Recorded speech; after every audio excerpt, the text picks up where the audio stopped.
Karena hadis menurut mereka berbeda dengan hadis menurut kita. Tidak mungkin disepakati, tidak mungkin disamakan. Syiah telah membuat hadis palsu sebanyak 300.000 hadis palsu. Itu yang diketahui. Tahukah saudara hadis menurut Syiah itu menurut mana? Dari jalan Ahlul Bait? Bukan. Ahlul Bait berlepas diri dari Syiah dan Rafidhah. Hadis menurut Syiah kepada imam mereka, tentang imam mereka pun berselisih. Taruhlah Syiah yang 12 kepada imam yang 12. Siapa saja hadis sampai kepada salah satu imam, maka bisa disandarkan kepada Nabi, bisa disandarkan kepada Allah Tabaraka wa Ta'ala. Berbeda jauh sekali.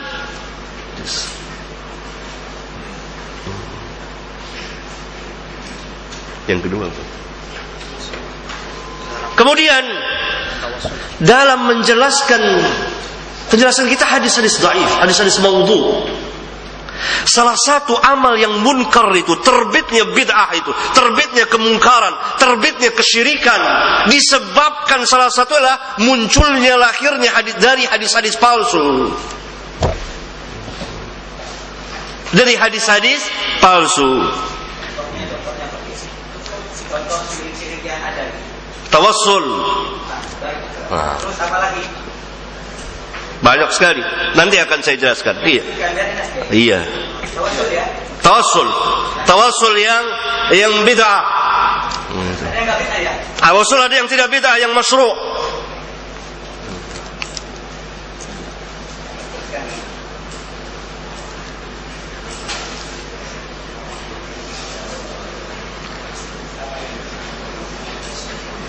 Jadi lahirlah dari hadis-hadis tersebut beberapa amal yang tidak disyariatkan.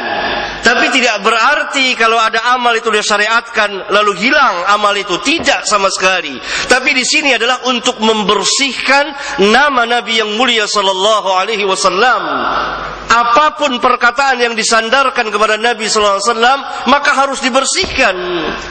Ini bukan sabda Rasulullah sallallahu alaihi wasallam.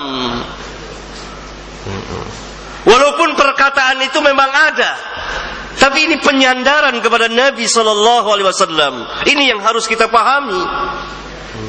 Apa saja yang orang sandarkan atas nama Nabi sallallahu alaihi wasallam dan itu bukan dari Nabi sallallahu alaihi wasallam, harus kita katakan hadisnya maudhu. Tidak berarti misalnya ziarah kubur masyru', disyariatkan secara umum. Tapi hadis tadi manzara qabri ini kan disandarkan kepada Nabi sallallahu alaihi wasallam. Nabi sallallahu alaihi wasallam tidak pernah bersabda seperti ini dan hadisnya palsu. Ini yang harus kita pilahkan, kita pisahkan. Kalau tidak maka akan bercampur nanti antara yang satu dengan yang lainnya. Terus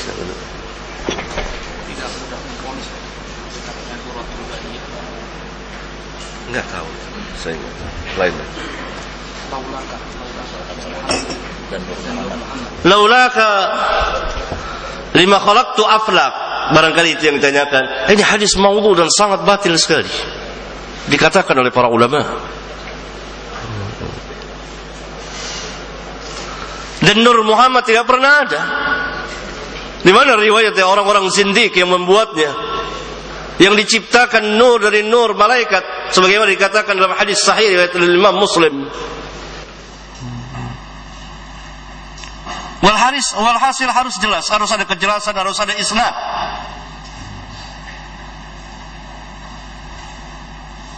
Iya. Ikhtilaf ummati rahmah. Hadisnya maudhu, hadisnya la aslahu, tidak ada asal usulnya dan ulama tidak pernah berselisih tentang itu.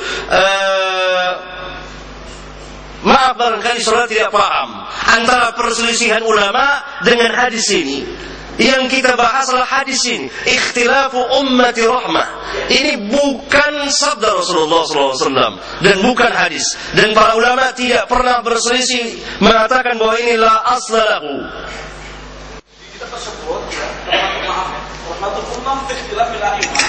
Itu 2 3 halaman dibahas itu masalah itu. Kemudian yang terakhir yang mengatakan asal hadis halaman.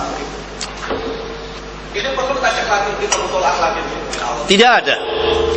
Imma saudara salah baca, imma saudara tidak paham, imma pengarang itu. Karena Imam Subki mengatakan dengan tegas, saya tidak menemukan sanadnya. Imam Subki, Imam Usyuti, orang-orang yang alim dan ahli dan para ulama dari zaman ke zaman mengatakan hadis ini la aslalahu, tidak ada asal usulnya. Mohon dicek lagi di mana. Saudara yang harus memberikan kepada kami mana sanad hadis itu. Kita punya kitab di rumah masalahnya. Kapan kita berjumpa? Silakan.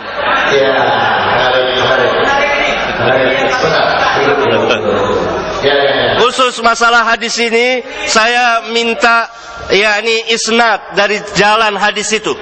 Saya minta dan dicatat oleh jamaah. Dan kapan kita ketemu boleh? Apa ketemu santai boleh atau ketemuin boleh? Untuk sementara kami ingin mengadakan dialog seperti kita dan program ini sama-sama ahli hadis. Jadi ilmu bermanfaat kepada siapapun begitu. Kalau seseorang biasanya modis begitu. Kalau ada mandiri sama-sama ahli hadis, kita lebih bijak dan lebih tenang dan tenang. Usul yang bagus ya. Ya, baik. Usul terima. Ya. Tapi untuk itu kita santai saja. Saudara ketemu dengan saya ketemu dengan saudara. Kita bahas masalah ikhtilafu ummati rahmah. Gitu. Saudara bisa datang kepada saya. Kapan waktu kita ketemu? Santai saja. Yang saya mau lihat sanadnya. Ya.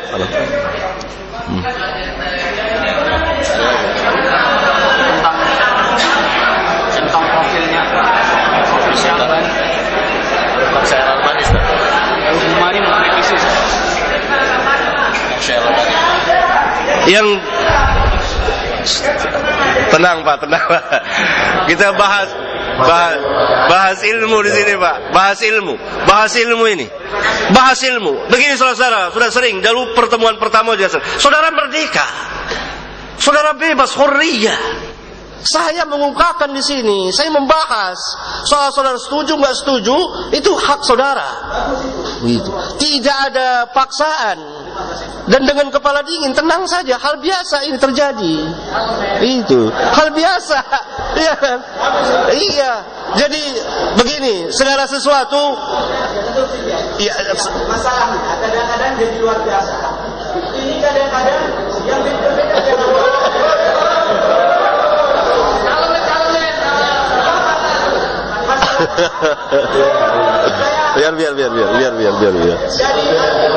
biar.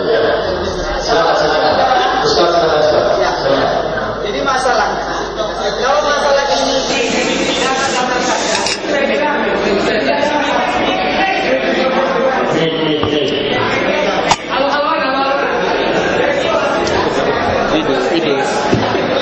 ya, kalau tidak ada begini kan nggak ramai.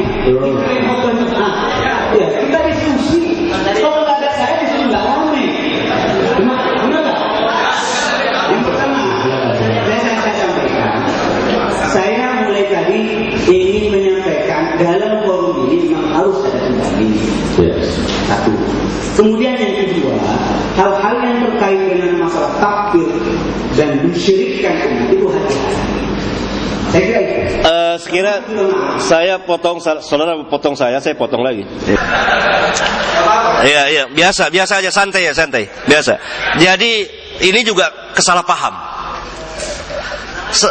Antara perbuatan syirik, al-fi'lu dan fa'il itu berbeda.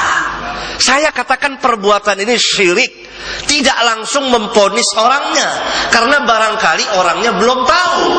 Seperti saudara membawakan hadis maudhu. Ini hadis maudhu, ini hadis palsu.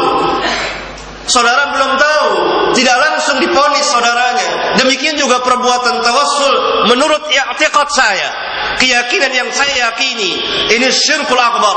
Sebagaimana meminta-minta kepada Allah dengan perantara orang-orang yang telah mati, syirik besar. kalau syirik orangnya musyrik kan? Tunggu dulu. Ini Iya, saya tahu. Nih, begini. Dia perbuatan itu syirik.